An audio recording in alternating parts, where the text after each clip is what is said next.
D'expliquer un peu plus à fond pourquoi ce baptême existe et pourquoi cette repentance. Et si vous vous souvenez bien, ce dont il était surtout question, c'était de montrer que l'avènement de Jean-Baptiste comme précurseur du Messie, c'est pas quelque chose de banal. Mais c'est vraiment Jean-Baptiste qui vient annoncer l'inauguration du royaume de Dieu qui, par le Messie, va prendre place. Donc, le ministère de Jean-Baptiste est extrêmement important. Il est hautement important de par le fait qu'il inaugure, non pas lui, mais il annonce cette inauguration-là. Et c'est pourquoi Jésus, parce qu'on se demande pourquoi Jésus lui-même est baptisé. Y a-t-il besoin de ça? Est-ce qu'il avait besoin de se repentir, Jésus? Non. Donc le baptême, c'est pas juste la figure d'une repentance de ses fautes, c'est aussi un baptême qui nous fait entrer dans une nouvelle réalité. Tous ceux qui font partie de la réalité du salut et de cette nouvelle sorte de vie en lui, qui est le royaume de Dieu, passent effectivement par le baptême. Et le baptême d'eau, de repentance, est une figure de celui du Saint-Esprit par lequel on est réellement régénéré. Donc tout se tient dans l'Écriture. Et le ministère de Jean-Baptiste est important. Et on va continuer de regarder ça, l'œuvre de Jean-Baptiste en rapport avec Jésus. Et aujourd'hui, je vais conclure en même temps la série sur la grâce, c'est le 9e message. Et on va conclure sur saisir pleinement à partir d'un texte de Paul la motivation de Dieu. Et personnellement, ça fait près de 40 ans que je suis sauvé. Et en ce moment, je redécouvre à quel point Dieu, dans son œuvre salutaire, a une intention bienveillante. Parce que, je vous dis ça parce que c'est, je pense, une chose que j'ai perdue de vue, ou qu'on perd de vue ici et là pendant nos vies chrétiennes, pour X, Y, Z raisons. On a l'impression que l'œuvre du salut est une œuvre de sauvetage. Tu sais, Dieu nous a créés. Le péché est entré dans le monde, on est mal foutu depuis ce temps-là, et Dieu se dit, bon, ben, écoute, je les ai créés. Tu sais, comme un père qui a fait des enfants, puis qui se décide de s'en occuper. Il faut bien que je sois responsable, mais tu sais, comme si Dieu se sentait forcé de nous sauver parce qu'il nous a créés, alors que l'Écriture dit que, non, Dieu nous a créés, et l'œuvre du salut est une œuvre bienfaisante de sa part. C'est rempli d'une intention où il le veut vraiment. Il veut vraiment qu'on soit avec lui dans son royaume éternel. Et c'est pour ça qu'en sous-titre, j'ai écrit « Partager les richesses de sa gloire ». C'est pas rien, là. Il veut nous faire partager, ou il veut partager avec nous les richesses de sa gloire. Donc, c'est pas juste, comme je disais, il nous a pas juste, c'est pas juste une œuvre de sauvetage pour qu'on n'aille pas en enfer. C'est vraiment une intention beaucoup plus élevée que le seul fait de ne pas aller en enfer. Donc, la semaine dernière, nous avons vu que l'œuvre de la grâce de Dieu s'inscrit dans un projet, un dessein, un plan éternel, qui déjà dans l'Ancien Testament prévoit une œuvre de transformation du cœur. Cette transformation du cœur qui est annoncée dans Ézéchiel, vous vous souvenez, Ézéchiel 11, Ézéchiel 36 et dans plusieurs autres textes, cette idée où Ézéchiel disait que Dieu veut faire une œuvre dans laquelle il va nous donner un cœur nouveau. Ézéchiel.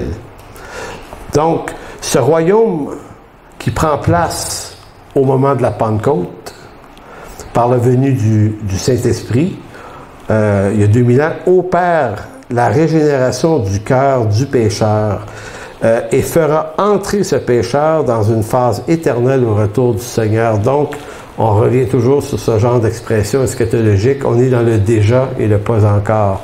Le royaume de Dieu est complètement inauguré à la résurrection et à la Pentecôte par la venue du Saint-Esprit qui inaugure ce nouvel ère. Et on est dans le déjà, le royaume de Dieu, mais on n'est pas pleinement dans sa réalité, donc dans le pas encore, dans ce sens-là.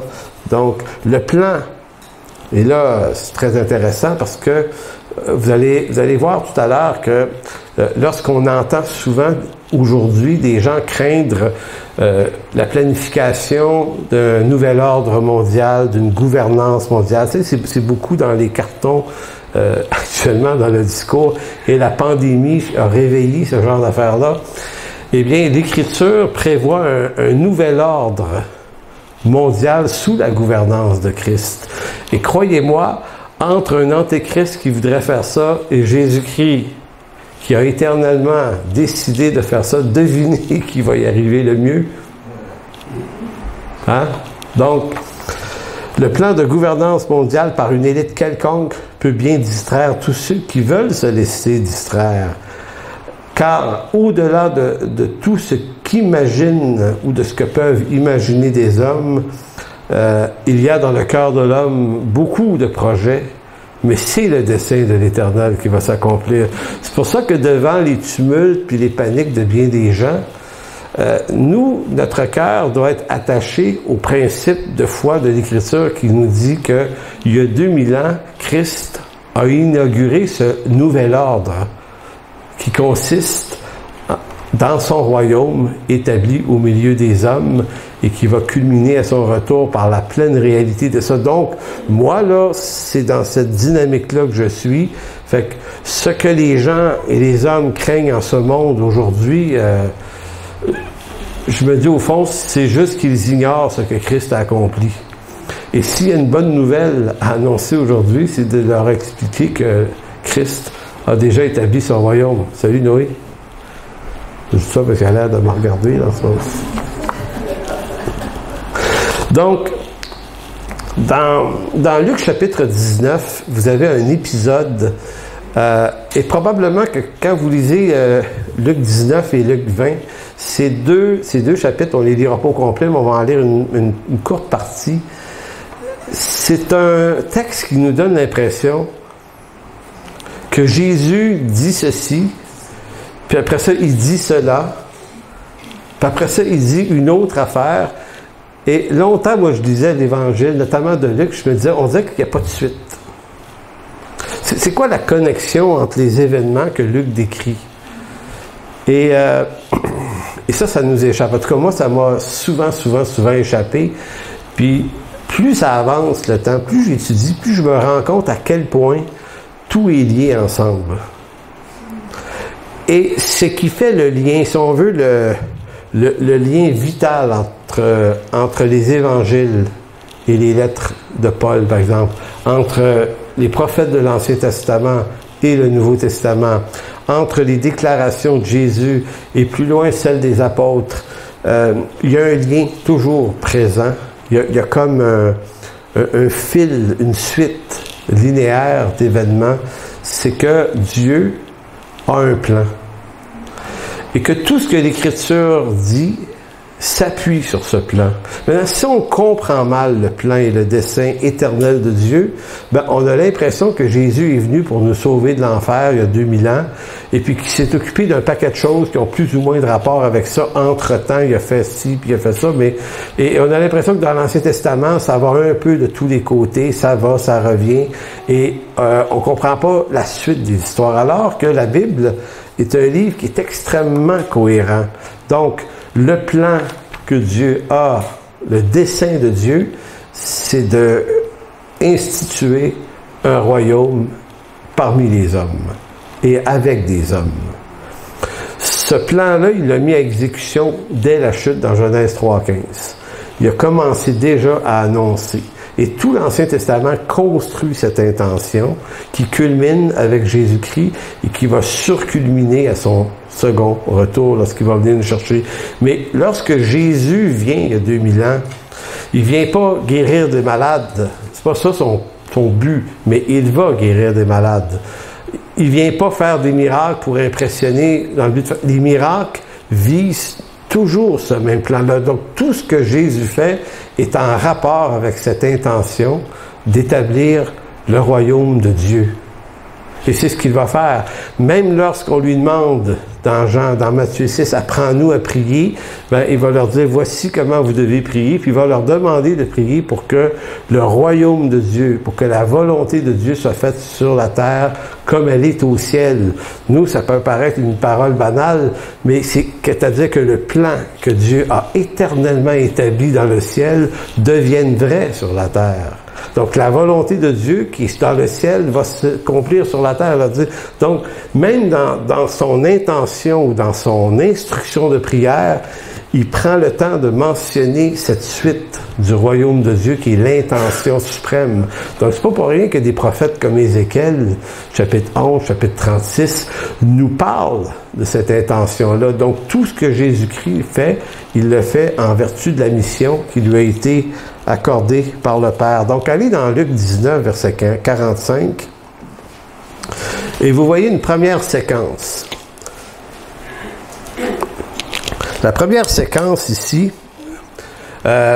c'est Jésus dans le temple. Et, détail très important, le temple est extrêmement important dans la vie de Jésus. Il faut comprendre que Jésus ne vient pas de la région de la Judée, mais de la région autour du lac. Il vient de Nazareth, et donc c'est beaucoup plus au nord, en Palestine. Mais lorsque Jésus monte à Jérusalem, faut remarquer qu'il n'est pas de la place. Et que, donc, il est un peu un étranger à Jérusalem. D'ailleurs, au moment de la crucifixion de Christ, il y a les apôtres qui sont là à Jérusalem, et certains reconnaissent Pierre. Ils reconnaissent, probablement par ses vêtements, par sa façon d'être, qu'il n'était pas un Judéen, mais qu'il venait de cette autre région autour du lac de Tibériade, beaucoup plus haut. Donc, c'est pas le même monde. Il y a deux sortes de Juifs, en quelque sorte, en Israël. Et quand Jésus monte à Jérusalem, il faut remarquer à quel point il est continuellement dans le temple. Maintenant, vous dites, mais pourquoi il va là? C'est quoi l'importance pour lui que ça revêt le temple? Ben, c'est que, eschatologiquement parlant, le temple, c'est lui. C'est lui qui va être ce temple. Ce temple est une figure, est un symbole de lui, est un symbole de l'accomplissement du royaume qui s'en vient. Donc, tout au long, en Israël, ce temple préfigurait Christ. Il pointait vers Christ. Tout ce qui se passait dans ce temple figurait ce que Christ allait être. Donc, si on offrait des sacrifices dans ce temple, le sacrifice était une figure du sacrifice de Christ. Si un souverain sacrificateur officiait l'événement du sacrifice, le souverain était une figure de Christ qui est le grand souverain sacrificateur. Donc, ce temple-là est en quelque sorte un truc en pierre qui personnifie ce qu'il va être, lui, spirituellement. Donc, il se tient là continuellement parce que c'est sa maison. En d'autres mots, sur terre, c'est sa maison. C'est pour ça qu'il va dire, vous avez fait de ma maison une caverne de voleurs. Donc, il prend ce lieu-là très au sérieux, lui. Donc, dans Luc chapitre 19, 45, Jésus entra dans la cour du temple et se mit à chasser les marchands et leur dit, il est écrit, ma maison, ma maison, ma maison sera une maison de prière, mais vous en avez fait une caverne de voleurs. Ça, c'est au chapitre 19, versets 45 et 46. Maintenant, il y a une deuxième étape dans le texte, versets 47 et 48. Il est écrit ensuite, Jésus enseignait tous les jours dans la cour du temple. Donc, vous imaginez la scène. Il y a un Juif de la Galilée qui débarque à Jérusalem, il se prétend être le Messie, puis lui, il rentre dans le temple et dans la cour du temple, puis là, on va sentir plus loin que les scribes, les interprètes de la loi, qui est aussi un lieu où ils se tiennent, ils travaillent là, eux autres. Ils la regardent, puis ils se disent, qu'est-ce que tu fais là? Qu'est-ce que tu fais là? Oh! Puis lui, on a l'impression que Jésus a envie de se retourner et de dire, ben les gars, c'est parce que c'est à moi. C'est ma maison, pas la vôtre. Pas vous autres décidez ce qui se passe ici. C'est moi qui l'ai fait construire, ce temple-là. Il est une figure de qui je suis. Donc, voyez comment ça continue. Jésus enseignait tous les jours dans la cour du temple. Les chefs, les prêtres et les spécialistes de la loi, ainsi que les chefs du peuple, cherchaient à le faire mourir. En d'autres mots, il se passe quelque chose de pas normal. Parce que, soit dit en passant, il n'est pas allé dans leurs écoles. Tu sais, c'est toujours des trucs, ça. Tu sais, montre-nous tes diplômes, t'es qui? Puis tu sais, t'es pas dans notre chapelle. Donc, si t'es pas dans notre chapelle, t'es pas un vrai, donc tu fais quoi là? Fait qu'il y a comme... N'oubliez pas que ces gars-là, là, c'est des humains comme nous autres, là. Ils sont tordus comme on l'est, là, sur le sens des appartenances. Donc, il voulait le faire mourir, verset 48, mais il ne savait pas comment s'y prendre, car tout le peuple l'écoutait attentivement. Donc, vous imaginez le dilemme, là. À chaque fois que Jésus débarque dans le temple, et il semble qu'il débarque souvent, le peuple accourt là à l'écouter, le Messie. Et on dit de lui, partout où il passe, que jamais homme n'a parlé comme cet homme. Et il y a plus que ça. Sur le mont où il a fait le miracle des pains et poissons, tu me corrigeras, Jean, mais il a prêché 3 jours, c'est ça? C'était long, hein, cette affaire-là. Il prêche des journées et des journées, puis le peuple restait à l'écouter. Tu sais, moi, au bout de 45-50 minutes, là, d'abord que j'arrête, là, mais pas lui. Donc, jamais homme m'a parlé comme cet homme. C'est vraiment extraordinaire. Donc, là, on arrive à la fin du chapitre 19. Si on continue la lecture, on traverse au chapitre 20, qui n'est pas une autre histoire, mais qui est toujours la suite de la même chose, verset 1 du chapitre suivant. Un de ces jours-là, donc un de ces jours-là où Jésus se tenait au temple, parce qu'on est dans ce contexte-là, que Jésus enseignait le peuple dans la cour du temple, il lui annonçait la bonne nouvelle. Qu'est-ce que Jésus annonce comme bonne nouvelle à votre avis?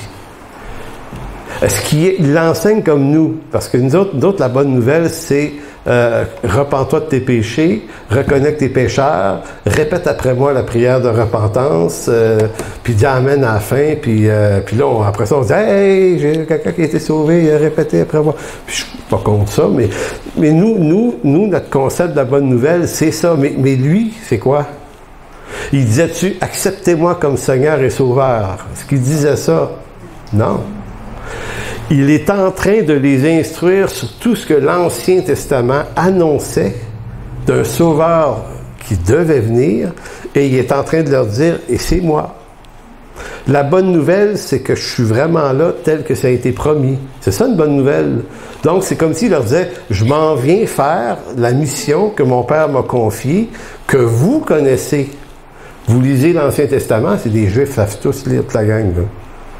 Fait que, tu sais, les gens l'écoutaient, intéressant, et sa réputation est grande, tout le monde connaît ses miracles, ses prodiges, partout, on parle de lui, partout. Il a ressuscité des morts, là, c'est pas rien, là, c'est comme, tu l'écoutes, le gars, là. Donc, c'est agaçant, hein, pour les autorités.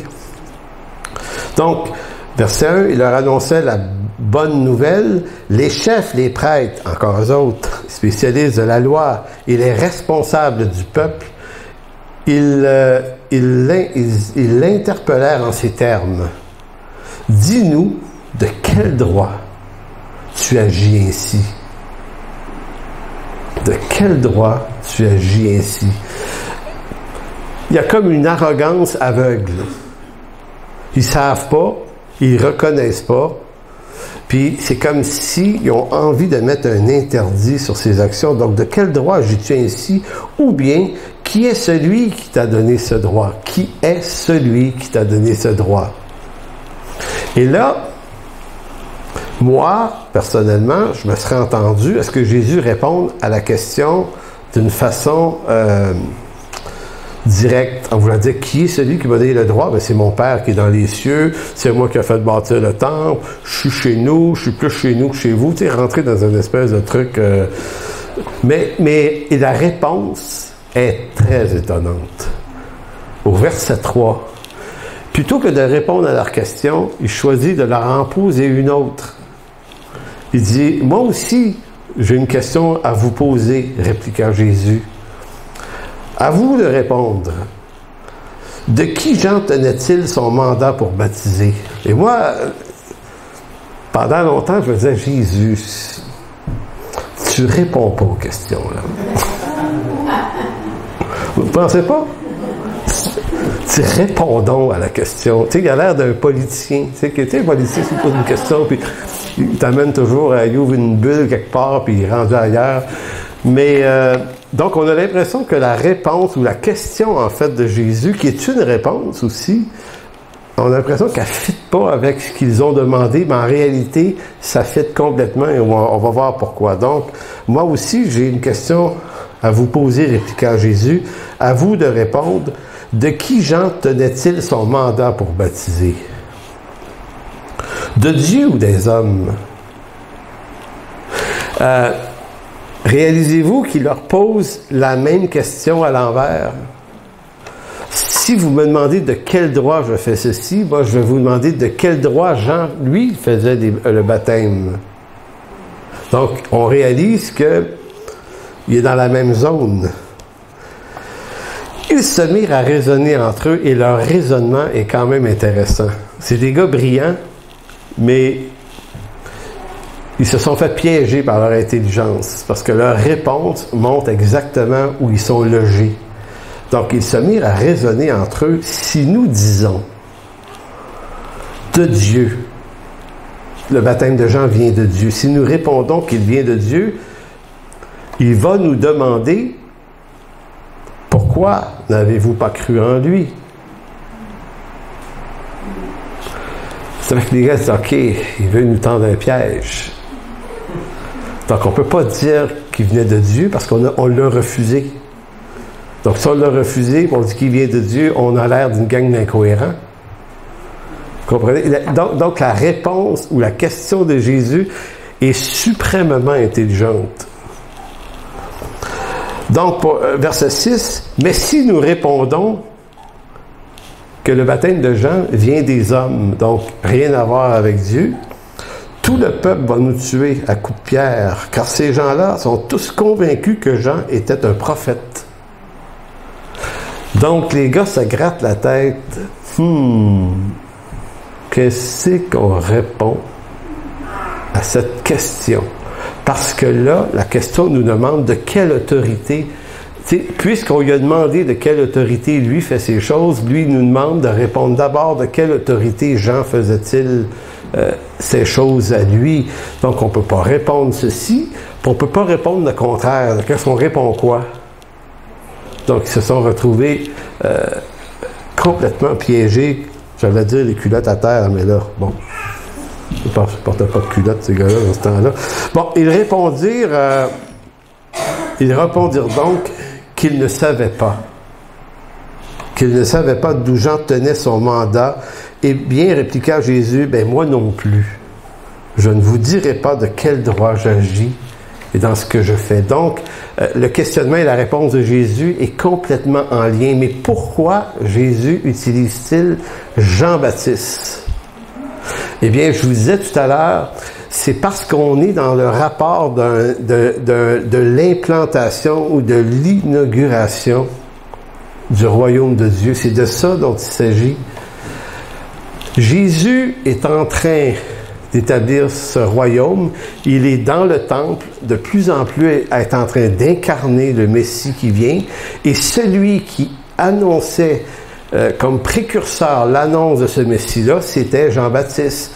Donc, c'est une façon de dire, si donc, les gars, vous avez refusé le baptême de Jean, vous allez forcément refuser mon mandat et là, de qui je le tiens. Donc, ce qui revenait à dire que Jésus authentifiait le ministère de Jean, c'est parce que Jean et moi, on fait les choses, on agit du même droit, et ce droit, on le détient de la même personne, c'est du Père, tous les deux. Donc, refuser Jean, c'était refuser Jésus, par la même occasion. Et refuser Jésus, c'était refuser le baptême de Jean. Donc, ces hommes-là venaient de se condamner eux-mêmes. Ils se sont littéralement condamnés eux-mêmes. Ils se sont rejetés eux-mêmes, indignes du salut et du royaume de Dieu. Et je ne lirai pas l'autre texte qui suit, à partir du verset 9, mais si vous lisez le verset 9 en montant, de quelle histoire est-il question? Est-ce que quelqu'un le sait? La vigne. Donc là, Jésus dit, je vais vous conter maintenant une parabole.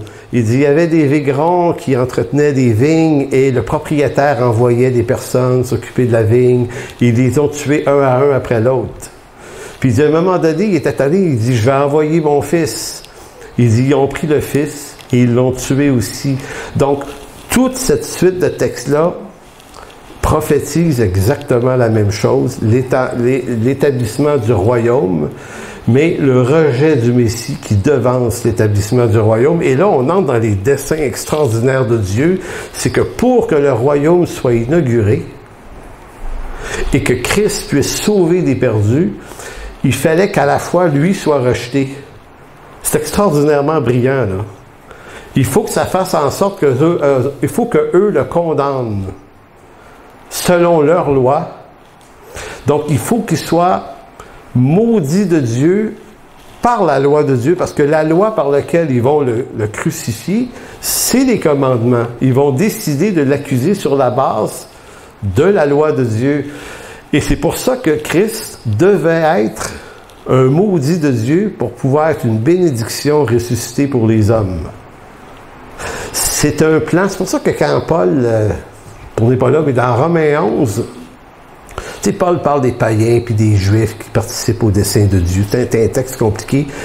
Et à la fin, Paul arrête les derniers versets du chapitre 11, puis là, il s'exclame dans ce qu'on appelle, ça une doxologie, là.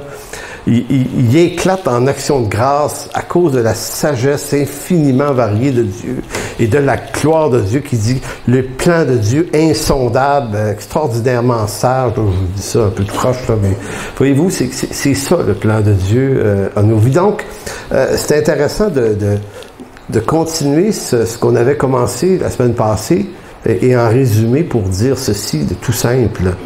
L'objectif de Dieu était d'envoyer Jean-Baptiste comme précurseur qui annonce la venue d'un Messie qui va inaugurer le royaume de Dieu. Et ce royaume-là ne peut être inauguré que si le Messie est crucifié et devient bouc émissaire pour les pécheurs, parce que si Dieu veut remplir ce royaume-là de pécheurs rachetés, bien, il faut que le rachat ait eu lieu par le sacrifice du Fils. Donc, tout rentre en ordre, parfaitement. Donc, c'est vrai que c'est vraiment un plan terriblement extraordinaire. L'œuvre de la grâce n'est donc pas dans le seul fait que nous soyons pardonnés de nos péchés, ce qui est en fin de compte extraordinaire, de nos péchés ou des péchés d'hier, nos péchés d'avant-hier. On vit ça au jour le jour, on confesse nos fautes au jour le jour, mais souvent on peut avoir une vue de la grâce qui se limite à toujours être en train de ramasser nos péchés à appel à chaque jour. Puis Dieu fait ça, puis il est fidèle et juste, puis il va nous pardonner de tout ce qu'on fait, Jean 1,9. Mais c'est complètement vrai, mais cette application de la grâce-là, c'est quand même une limite énorme, parce que c'est juste le résiduel. Il ramasse nos cochonneries à journée longue. Mais son plan de grâce, c'est l'ensemble de la totalité de l'intention d'un royaume qu'il veut fonder. Donc, Dieu a décidé de prendre plaisir en des pécheurs qu'il rachèterait. Donc, c'est pas juste nos péchés au jour le jour dont il s'agit, c'est de notre condition pécheresse. Donc, vous et moi, bien qu'on produit encore des péchés, on est déjà membres citoyen à part entière de ce royaume de Dieu. Pleinement racheté, pleinement sauvé. Vraiment, on l'est vraiment. Et ça, c'est l'œuvre de la grâce dans sa totalité. Et ce temple de pierre en était la réalité terrestre qui pointait vers le Christ jusqu'à ce que Jésus-Christ et son Église s'incarnent eux-mêmes comme la réalité éternelle de ce temple. Donc, ce temple, après la crucifixion de Jésus, se devait d'être déconstruit. Parce que le baptême de Jean-Baptiste et le baptême de Jésus, la mort, la résurrection, l'ascension et la venue du Saint-Esprit terminaient une ancienne alliance dont le temple faisait partie. Et maintenant, l'incarnation du temple, c'était le Christ lui-même et son Église les rachetés. Il n'y a pas de place pour deux temples. Donc, ce que ce temple pointait, est là. Donc, le royaume de Dieu, une des preuves que Christ a vraiment inauguré son royaume, c'est qu'il s'est arrangé à faire démolir le temple de l'autre alliance d'avant. C'est pour ça que certains vont dire qu'il doit se reconstruire un temple, éventuellement à Jérusalem, à mon avis, ça tient d'une incompréhension du temple qu'on est, parce que, comme disait un auteur dernièrement, pourquoi retourner à un temple en béton quand Dieu nous a donné la totale en son corps? Comprenez-vous? En tout cas, c'est une autre histoire, on va voir ça en eschatologie. Ça sera pour une autre fois. Donc, dans Jean chapitre 2,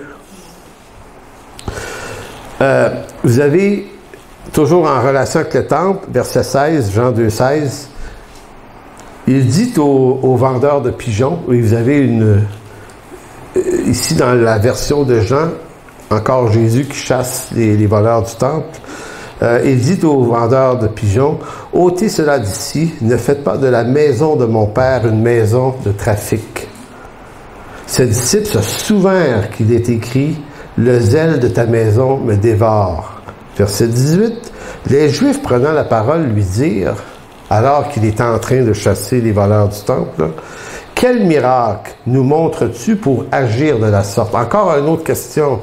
De quel droit, toi, tu décides de chasser des gens qui font du commerce dans le temple? C'est ça la question. Jésus leur répondit, mais si, il donne une autre réponse, qui est tout aussi énigmatique. C'est « Détruisez ce temple, et en 3 jours, je le relèverai. » Confirmant l'obsolescence de ce temple à cause de sa présence. Les Juifs lui dirent, il a fallu 46 ans pour bâtir ce temple, et toi, en 3 jours, tu le relèveras. Mais il parlait du temple de son corps. Donc Jésus confirme réellement que ce temple pointait vers lui. Mais si lui est là, et si sa mort et sa résurrection sont effectives, plus besoin de ce temple. Maintenant, deuxième partie de cette prédication, qui nous amène maintenant dans qu'est-ce que ça a donné tout ça. Qu'est-ce que ça nous rapporte, la destruction de ce temple, et qu'est-ce que ça nous rapporte que Jésus-Christ incarne maintenant, à travers son corps et l'Église, ce temple.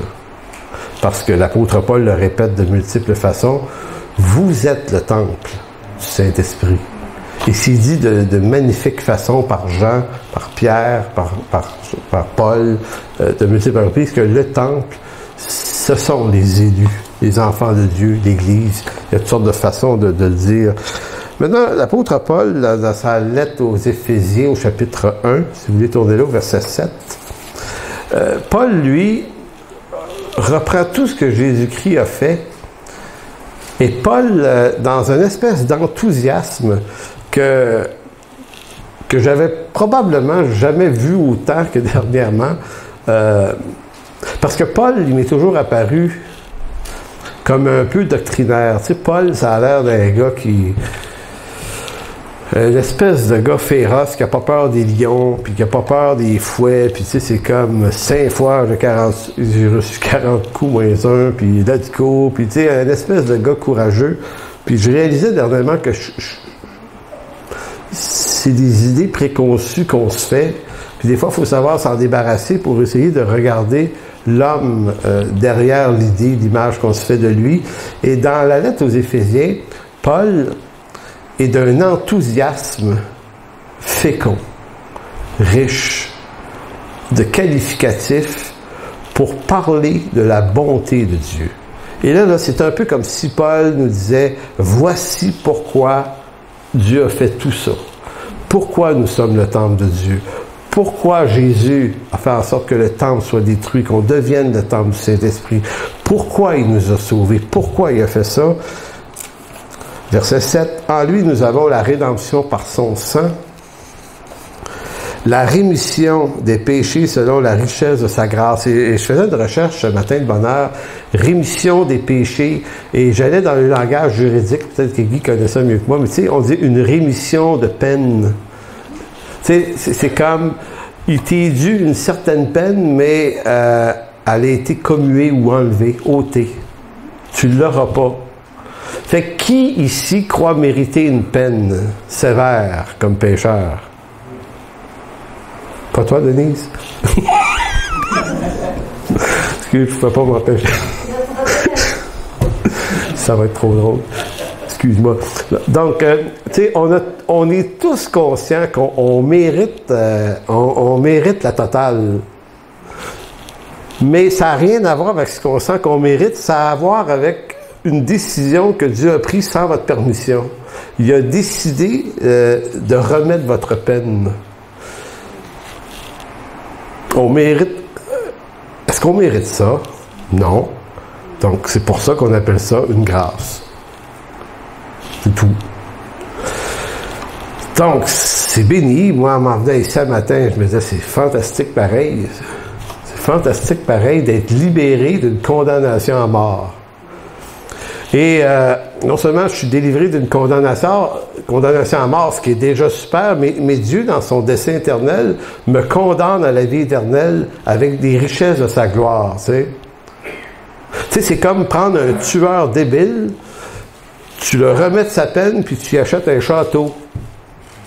Tu dis, ben voyons donc. Voyez-vous, vous dites, j'exagère-tu? Ben, regardons le texte, vous allez voir. Là. S'il y a quelqu'un qui exagère, c'est pas moi, c'est Paul. Donc en lui, nous avons la rédemption par son sang, la rémission des péchés selon la richesse de sa grâce, que Dieu a répandue juste un peu, non, abondamment,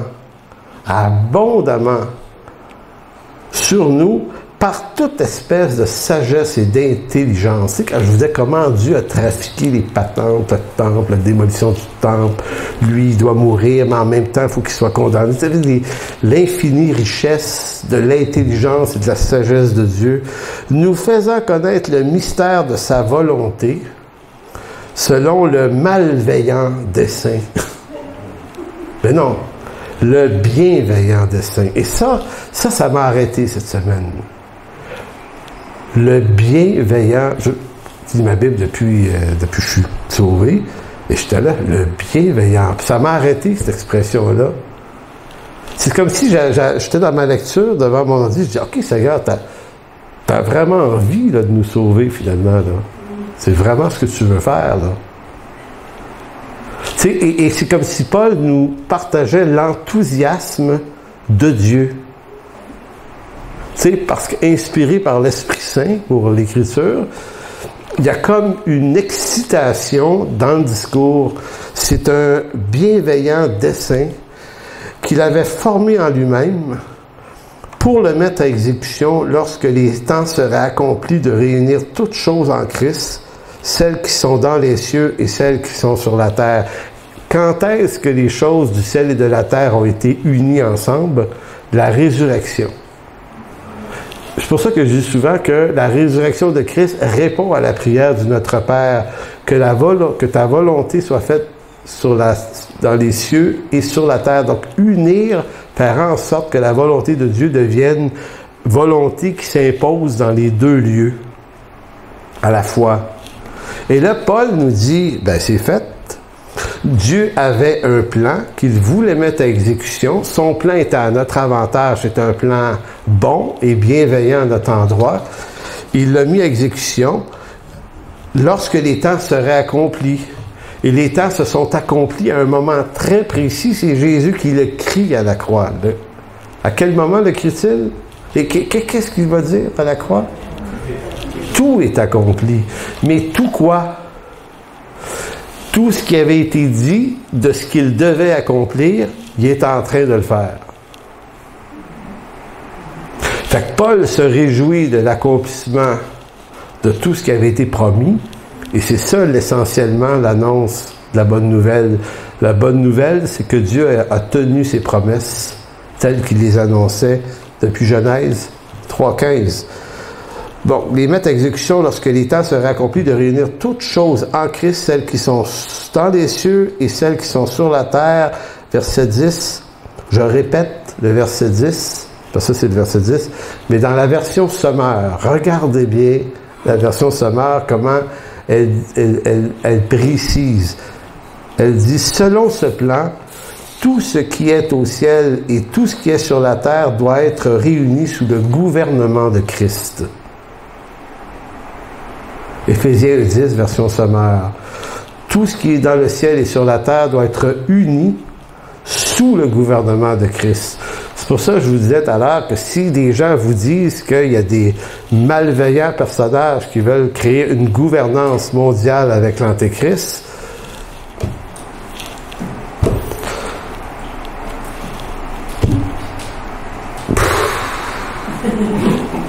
je ne sais pas pourquoi on investirait du temps à s'en inquiéter. Christ l'a déjà fait. Et là, vous ne pouvez pas prier pour que l'Antéchrist n'y arrive pas. Il n'y arrivera pas. Il ne peut pas y arriver. Christ y est arrivé. Donc, comme disait M. Henri Blocher, quelques bons théologiens vont dire, tout ce que Satan essaie de faire dans l'Écriture, Luther appelait Satan le singe de Dieu.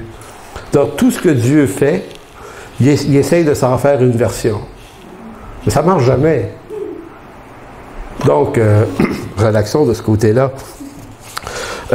La gloire de Dieu, et là je termine vers ma conclusion bientôt. Le mot bienveillant. Hein, je vous disais, Dieu a une intention qui est bienveillante.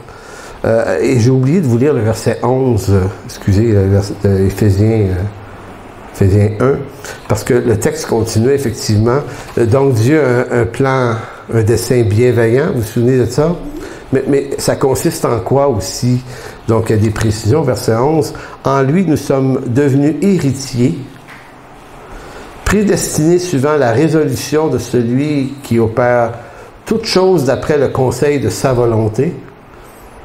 C'est une façon de dire que quand tu es Dieu, tu n'as pas d'autre à qui demander conseil qu'à Dieu. Fait que Dieu s'est consulté lui-même. Afin que nous servions à la louange de sa gloire, nous qui d'avance avons espéré en Christ. C'est incroyable. Donc, tu sais, quand je vous disais qu'on a été remis de notre peine, mais pas juste en vie d'être rendu libre des conséquences, on est enrichi en plus d'un héritage de sa gloire à lui. Et cette gloire, il y a quelques hommes seulement qui l'ont entrevue quelques courts instants. Vous avez Moïse sur le mont Horeb. On dit de lui que il était amené dans la présence de Dieu. Quand il redescendait de là, il brillait. Il se mettait un linge à la tête. Vous vous souvenez de ça? Vous avez des gars comme Élie. Vous avez des hommes comme Daniel dans l'Ancien Testament qui ont comme visité des lieux célestes particuliers.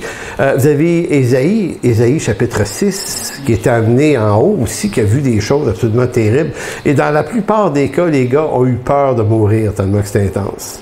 Parce qu'un pécheur qui rentre dans cette présence d'Ésaïe avait tellement peur qu'il y a une voix qui se fait entendre qui dit « Non, il n'y a pas de problème, Ésaïe, t'es un tison arraché du feu. » T'es mis au compte des rachetés. C'est comme si les péchés d'Ésaïe sont comme les vôtres. Ils font partie d'un sacrifice qui avait été immolé avant la fondation du monde, bien que pour nous, ça s'est passé il y a 2000 ans dans l'espace-temps terrestre. La chose pour Dieu était déjà faite avant même la création du monde. Ça, c'est un autre mystère. On ne parlera pas de ça aujourd'hui, ça m'échappe moi-même. Mais vous voyez, sagesse immensément variée de Dieu. Vous avez dans le Nouveau Testament, vous avez Pierre, Jean et Jacques. Y étaient-tu les trois sur le mont de transfiguration? Ouais, Pierre, Jean, Jacques. Comme je disais une fois, qui ont été témoins ou spectateurs comme si Dieu avait levé juste le coin de sa gloire. Tu sais, il y a une lumière tout à coup qui est arrivée. Tu sais, les gars, qu'est-ce qui se passe ici? Complètement étourdi. Une lumière éclatante. Il est écrit que Jésus était d'un blanc maculé, plus blanc que la lumière du soleil. Là. Et là, c'était comme, ouf! Et là, tu sais, quand tu es tellement impressionné, tu sais pas quoi dire, tu te dis, on va se faire des tentes, on va rester ici, tu veux qu'on en fasse une pour Élie puis Moïse? Et là, tout à coup, ça s'est refermé. Et ces hommes-là, tu sais, ils ont dû descendre de la montagne en disant, hey, attends une minute, qu'est-ce qu'on vient de voir là, nous autres? Et vous avez Paul dans 2 Corinthiens 12 aussi, qui raconte son moment où il est allé dans le 3e ciel et non pas au 7e. C'est pas la même chose. 3e ciel où il dit avoir vu des choses ineffables qui n'est pas permis à aucun homme de dire. Donc, voyez-vous, ce lieu-là que certains témoins vivants, hommes, ont entrevu juste un peu, nous, on s'en va vivre là, dans ce lieu.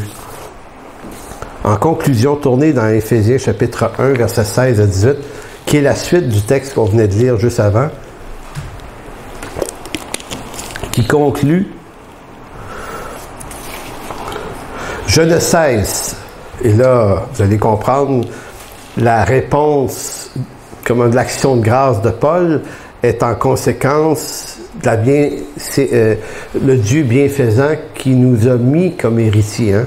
Donc, je ne cesse de rendre grâce pour vous, faisant mention de vous dans mes prières, afin que le Dieu de notre Seigneur Jésus-Christ, le Père de gloire, vous donne un esprit de sagesse et de révélation dans sa connaissance, et qu'il illumine les yeux de votre cœur pour que vous sachiez quelle est l'espérance qui s'attache à son appel et quelle est la richesse de la gloire de son héritage qu'il réserve aux saints.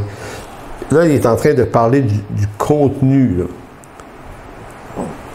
Donc, vous et moi, là, on était c'est comme si on était convoqués à notre mort ou au retour du Seigneur chez un notaire. Donc, on s'en va pas se faire battre, là. Parce que c'est un petit peu la crainte sous-jacente, l'impression que, comme disait la chanson, tout le monde va aller au ciel, mais personne ne veut mourir. C'est comme, on se dit, attends, je vais essayer de devenir une meilleure personne, d'ici là, tu sais, on est comme en train de travailler quelque chose, là. Comme si le jour où on meurt, tu dis, OK, on se présente devant ce bureau du Seigneur en haut, on dit, OK, ouais. Tu sais, c'est dans ces moments-là, tu dis, hey, j'aurais pas en faire plus quand même. Hein? J'aurais pu être meilleur, j'aurais pu être moins pécheur, j'aurais pu... Et comme si on allait rencontrer un Dieu qui allait nous remettre sur le nez absolument tout ce qui était, tu sais. Mais Paul, lui, ben non, c'est comme s'il disait, non, c'est comme si Dieu était ici. On extrapole, là.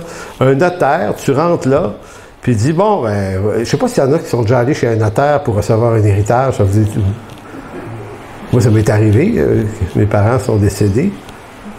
Tu dis, c'est cool, hein? Tu sais, ils te racontent ce que tes parents t'ont légué, tu sais. Bon, c'était pas hyper une énorme quantité de fric, mais c'était comme, hey, c'est le fun. Hein, lever la main, c'est qu'on va trouver ça le fun, tu sais, c'est comme... Ah, ils t'ont rien donné.